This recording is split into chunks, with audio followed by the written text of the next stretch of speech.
I am Valerie, Chief Executive Officer, Jamaica Business Development Corporation.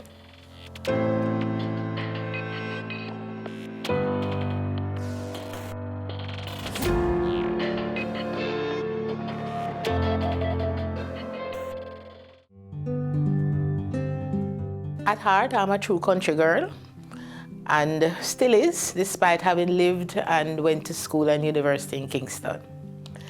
I am very fortunate to have a family that's a real family. I have an older brother and I have 4 sisters.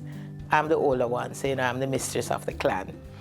But we grew up as a team and we still operate as a team. And with the new ones coming on board, the nieces and nephews, it's a larger team. Very fabulous experience growing up with these people. I am in the public sector from day one, and it's a kind of family history because all my family have served at some point in their life in the public sector. Many of them have branched out into their own businesses, but they still find time, even then, to be part of the National Development Program. So I guess it was sort of natural. I never thought of going anywhere else but working at a national level in the public sector. And you'll find that my qualifications from, I started university, and I'm still learning, by the way, and all the programs I have attended and participated in have been focused a lot on how you can contribute to national development.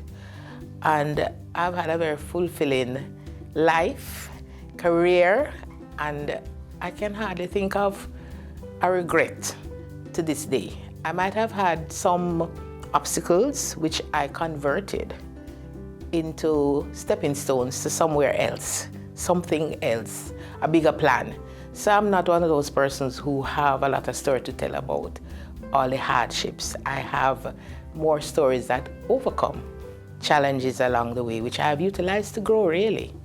And I still continue to grow, and I believe, again, based on my family kind of development, that we continue to grow if we want to really enjoy life. And I am still enjoying life a lot, even now. I come from a home where respect and integrity was not negotiable. And this, of course, has forward into my adult life. And respect was for every single person we encountered. My dad was a manager at JPS, Jamaica Public Service. We moved to Manchester when I was probably about 8. And that was when Jamaica Public Service was introducing their services in that area of the country. When he was asked to go to Mandeville, that was like, my goodness, what a disaster, because they're just about to build their dream home in Seville, in St. Anne. Well, it turned out to be a very important experience for all of us. What I saw from his work, and I say was because he passed about 3 years ago, but what I learned instinctively from him, one, as I said before, respect was due. He was never the boss. He was the manager of a team. So respect was due. Integrity, he was one of the first persons to be receiving national honors from the JPS team. I were very proud of that. He also taught us that every member of the team was important, which again has impacted my own operation, even at JBDC. People will often hear me say that if our gardener, aka he says he is the environmental manager, and he is, if he doesn't do his work well, when you enter JBDC's compound, you start with a bad impression. So I learned that from him as well. As I said, he probably was even a little bit naive in terms of never thinking that people would do evil. We just grew up thinking that there's good in everybody. We grew up learning to share. He paid many school fees for people, even without us knowing.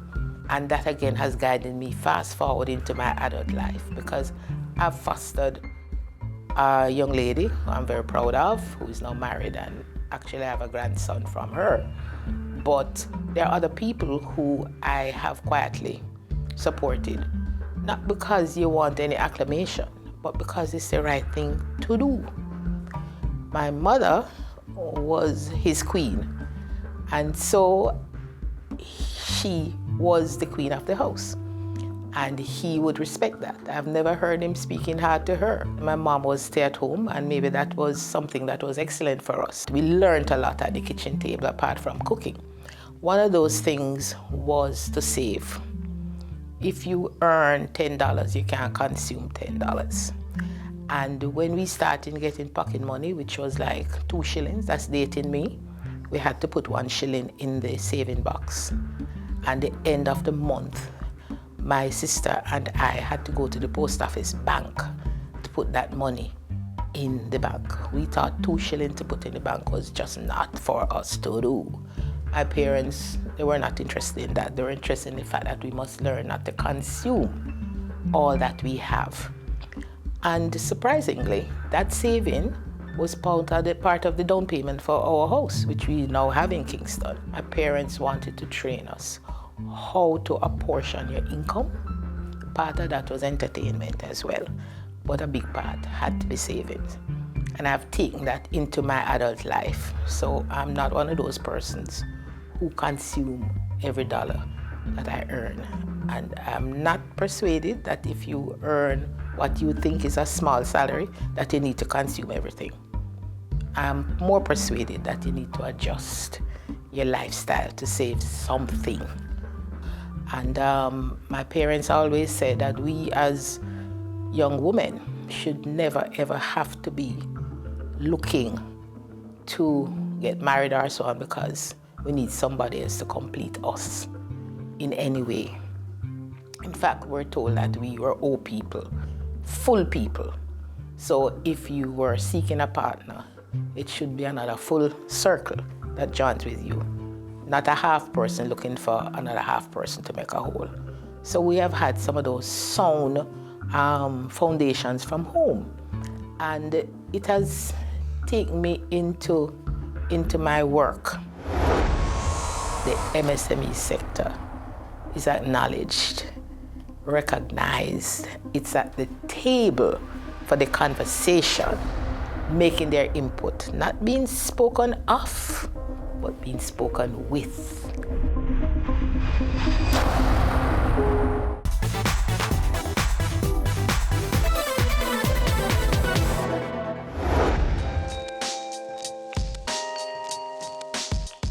At Harvard, I found that I knew a lot, because sometimes we speak down our local institutions.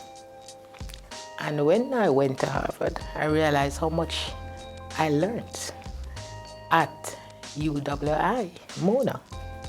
And it pushed me pretty much forward. I came back with a confidence that I had new skills.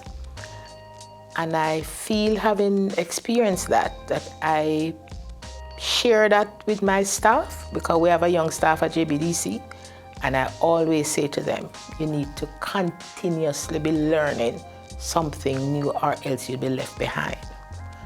I take it to my own family, my nieces and nephews, 100% behind them to move forward with their learning process. And when I came back, they had just restructured JNIP, JIDC, which is where I was from, and the Jamaica National Export, JNEC. They were now JAMPRO. And they asked me what area I would be interested in coming back to. And I selected the technical area. And I became in charge of negotiating technical assistance for Jamaica, for under JAMPRO programs and so on, and managing a technical team, which included engineers and so on. Remember, I'm not a technical, I'm an administrator. But I learned that you should not necessarily be the engineer who manages a team. because the role of the manager is not to necessarily be doing all the specific work, but to ensure that it happens. So I had that team. And as I said, there was an alignment, because I came back, I must say, and I don't usually talk about it, but I got a great mark in the negotiation program. And it equipped me very well for that kind of work. So I got into good books with the UNDP people. So we had a program that I led in the negotiation, which actually turned out to be the foundation for the JBDC now. Because that program, through good management with the team, I had a strong team, we then evolved into the organization that is now Jamaica Business Development Corporation. It took a few years, but it was such an exciting journey. We started off with the micro and small business sector being seen as the flavor of the month. It was politically correct to say supporting these people.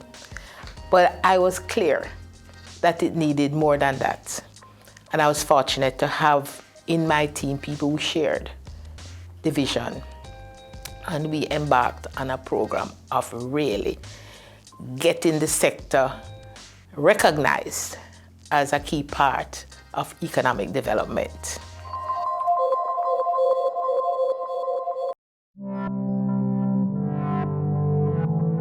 If anybody asks me what would be a legacy that I would be proud of, one of them would be that the MSME sector is acknowledged, recognized, it's at the table for the conversation, making their input, not being spoken of, but being spoken with. And almost every institution at tertiary level now speaks of small business and entrepreneurship and all of that. Before now, entrepreneurship was only big man thing. You had to have money, you had to have big factory and all of this. And I do recall my team and I, did we say we're a little off? We took a container and we got some blessing from the government at the time, the minister we had, and he allowed us. We took a container and converted it into a movable factory. We went all over Jamaica, having it on a flatbed truck, taking it all over, talking about production in a container, showing that production don't have to be big factory. Exciting days. We're all over the place. And meeting with the real people. As a country girl, I love to relate to my country people. They are real people. And we were so excited when we could share with them possibilities that were pregnant for development. You know, demonstrating that small business is big business if done right. And this is really the essence of JBDC. How do we provide support to small businesses at all levels? Whether you're making tambourine ball for the pharmacy, it has to be done to standards. It has to be properly priced. Sanitation has to be right, just as if you're making it to export. And this has been the belly of JBDC. And that is a legacy that when I sit in my rocking chair, I will really feel excited that the MSME sector has come into its own. It even has a policy and others coming out of that main policy to support their development.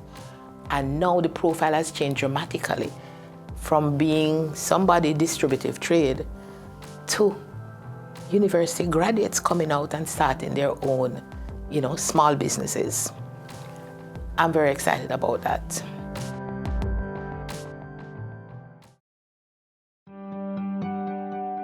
JBDC has been in existence since 2001.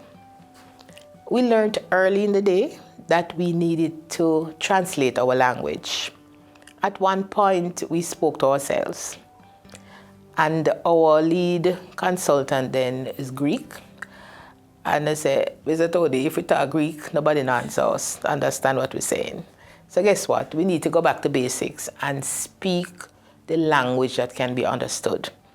So we were so caught up at first into the concepts, and it was fantastic, exciting, all of us, but we needed to speak the language, which we easily converted. To say that we have gotten support, I'd say yes. From day one, Mr. Patterson then was our Prime Minister, and he launched JBDC. We have never turned back since then. All our ministers, to different degrees, have provided support. You see, we are not an organization that you can forget that's there. We are not that kind of team. We are very forward-thinking and in your face. Everybody knows that. JBDC will go where angels dare not.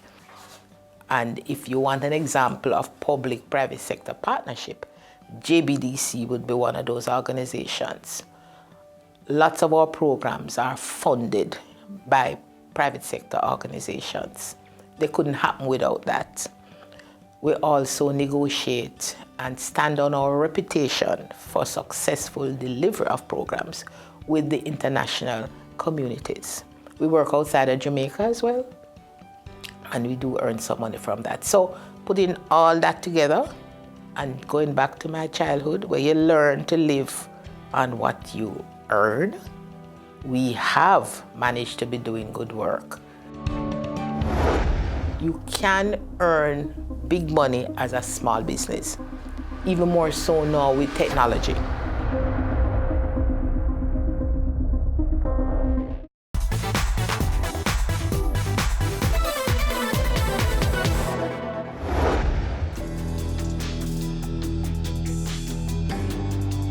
This is exciting days for MSMEs.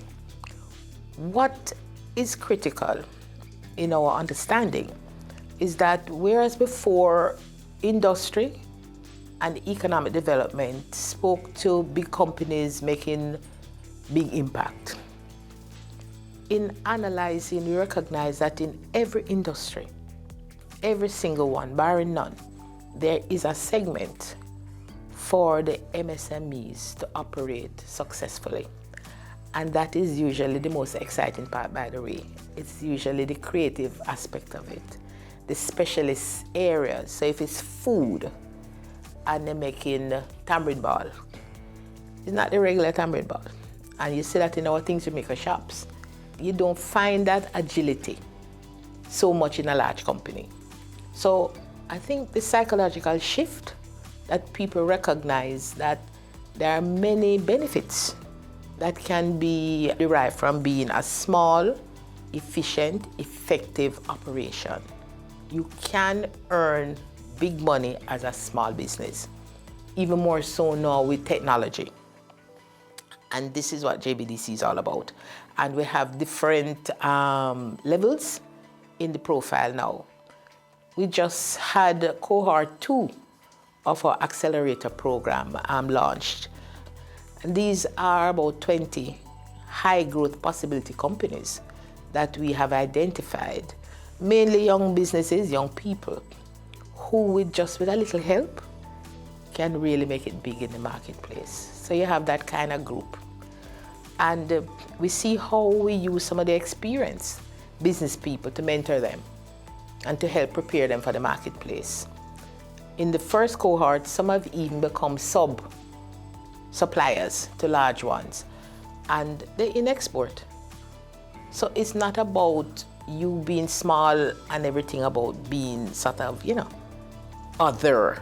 It's about where in that value chain you fall as a small business. What we are working on now is the kind of enriching support that we continuously have to give from an organization like a JBDC. So we do have the business advisory group who will help them formalize and, sort of go through the concept. But we have a whole resource center that provides technical support to them, or engineers, or food technologists, or product designers, and so on. This is service that the government now is paying to provide to the group, So it's just like a person, an individual, need to know What is their need? And this is what we do at JBDC. So it's an exciting time for the small business people because more and more people want design-led products. These are the products that a small producer who has the agility to change, to respond quickly to consumer tastes. These are the opportunities. The opportunities are pregnant for exploiting, you know? And this is what we are behind to make sure that the support system is there. And I know a lot of people talk about finance being a kind of block. And there is some limitation which we are helping to work through. But finance comes when you have the product right, when you have the business right, when your governance structure is right. And I always say B&B don't work. Bed and boardroom don't necessarily work. So we work through those things with our small businesses.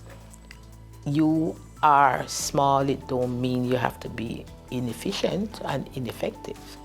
It means that you have to run a tight shop because you don't have the fat of some of the larger companies to do it wrong and recover. You know, but the demand for specialist products is really blossoming, not only in Jamaica, internationally. So it's how you help that group and support them, because the large ones have gotten support over the years. I have asked also that we develop a manual on step-by-step entry into the external markets. We work closely with Jampro on this, but I say for JBDC, we need to have clear the steps to get into the Canadian market, get in the US market. And we are saying, by the way, that market don't equal US. We as JBDC, we are looking at the regional market as a great opportunity as well. So we're focusing a lot on that because we know that we're doing the work in terms of product development, but we have to move forward, because it's business. We have to look forward now into market. Our ministry that we fall under, that portfolio, includes agriculture. And so we're working back with our colleagues in agriculture, and we're looking at the extraction industry, for instance, how we can develop that, because, you know, a lot of our spices and our herbs and so on can be converted to many other products. It's the base for many products, and we have really lagged behind in that. We're getting a lot of support, and we're working together with the agricultural side of our ministry to make sure that that becomes a critical part. You can use it in the spar products, use it in the specialty foods. Even some of them for dyeing, you know, is part of that whole process. So it's not only about somebody who is in distributive trade. It's about all business opportunities. This is what we do every day, seeking new opportunities, but under a big umbrella. So while we explore one thing, we see how we can expand that umbrella to bring on board other activities, business opportunities in the value chain. Many people are scared to share because they have been burnt. And key for us at JBDC is that your information, we're committed to confidentiality. So you don't have to be nervous to share. What we will say to you is, if it's something that you need to register your IP, intellectual property, we guide you through that process. Where we can provide the service that you need is for us to guide and negotiate with other agencies, whether it's local or international, to ensure that your basket has in it all the components that you would need to move forward. And in our system, failure is not a disaster. I have two aspects to wealth. Wealth in terms of money is not all the money I might have in the bank, but that I'm able to pay my bills without people knocking on the door. That is important wealth, because I grew up in that system where we never had people we have to hide from anybody to pay a bill. Secondly is when you can look people in the eye. That to me is the greatest wealth.